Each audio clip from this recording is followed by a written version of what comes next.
Asalaamaaleykum, chers citoyens sénégalais et citoyennes sénégalaises. Nous voudrions profiter de cette occasion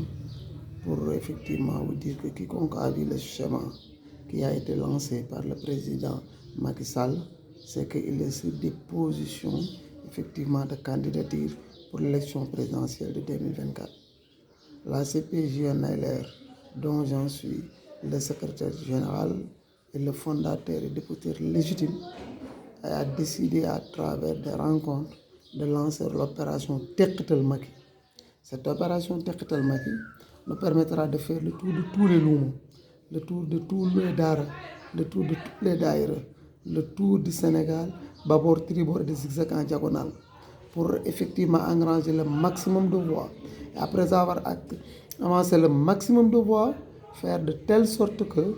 effectivement, notre parrainage, déjà à partir de 2023, notre parrainage sera déjà acté. Que lui, comme il a l'habitude de le faire, se croquant en jambe, lu muy faral di jiital toujours ci parrainage bi ñun moom ni ñu ko mën a def. Nous voulons dire aux Sénégalais que képp ku xamee ni bi nekk xam na suñu jaar-jaar, gis na bi fi Abdou Diouf nekkee avec sa soldatesque ku jóg mu tëj ci kaso boobu moom maa nga xam ne liggéey ñu yoruñu mooy yoruñu dara lañ ne étudiant di ko xeex au niveau de la coordination des élèves du Sénégal, di ko xeex au niveau du foyer du lycée Malick Sy. Et nos contemporains savent très bien que sama jël parole dans une assemblée au lycée Malick Sy daanaka ñëpp dañ doon tàcc. Personne ne voulait que je descende par rapport d'abord à la maîtrise de la langue française, mais aussi à l'engagement de bouter le régime Diouf en dehors du Sénégal, parce que ce régime-là est un régime moribond, dangereux et liberticide. Maintenant en wolof loolu tax na dañu bëgg bu ñu lancer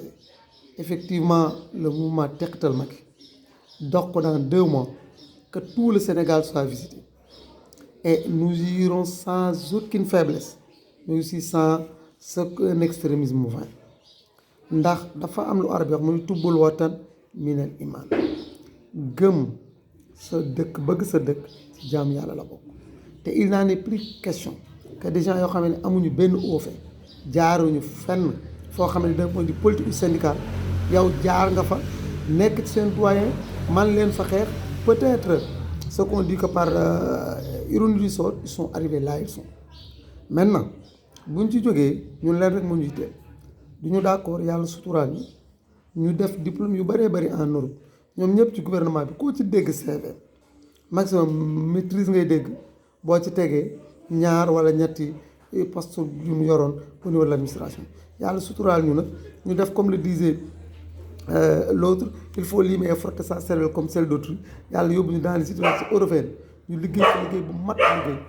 ba tax loolu indil ñu ci li ñu egsi ñu gën di ñu bàyyi xam-xam boobu nii dañ koy joxe au service du Sénégal.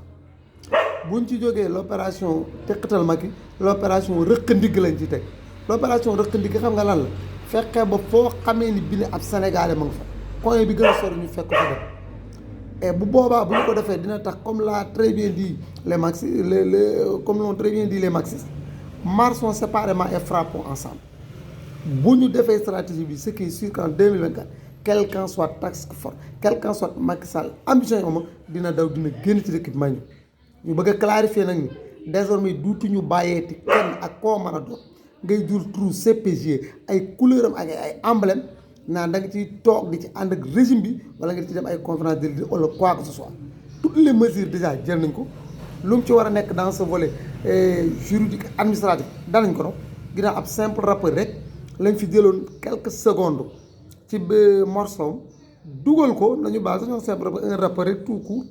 dugal ko ci ab télé mu porté ci ñooñu plainte ba ñu jox ko ci ay dommages et intérêts. Rawatina ñun ñi nga xam ne nous sommes des intellectuels chevronnés liggéey suñu parti toog togg ko ba mu mat. Du ñu nungu nag yàkkal ko kenn mbaa kenn jël ko yàkkoo ko di ko def boolam. Et nous ne ferons aucune faiblesse dans ça. Et les jours à venir incha allah nous verrons que lii ñu wax ni jëme ko ci CPG nay la bi nga xam ne ci dans la douleur dañ ko afan képp ku ko jël ti bëgg koo mbuboo di nga ko rëcc bu leer nañ, ndax dañ la teg ci yoon yoo xam ni boo ci jógee di nga xam ne bi ne ku nekk am na loo moomal sa bopp. Kon donc vive le Sénégal, vive la CPG NLR avec l'excellent SG Dr Abdoulaye Diouf, et que yàlla na yàlla defal ñu ndam ñun de du ñu gëm ni candidat kii la ñu illusion nous sommes le candidat sans illusion te lii ñu teg ak ñi ci àndandoo li ci dox les partenaires de développement suñu ko continuer teg ko nii ñu defee phase yi def nañ ay sondage gëm nañ ni sama candidature bu jàllee au deuxième tour suñu voté pour le candidat le mieux placé yàlla mën a dogal ñu jot ko te bu ñu jotee Sénégal leen rek ñu intéressé ba ki dëkk Thiel ma xam Mbakol ba ki dëkk Guédé Chantier ba ki dëkk Ndangal ma fexe ba di si boppam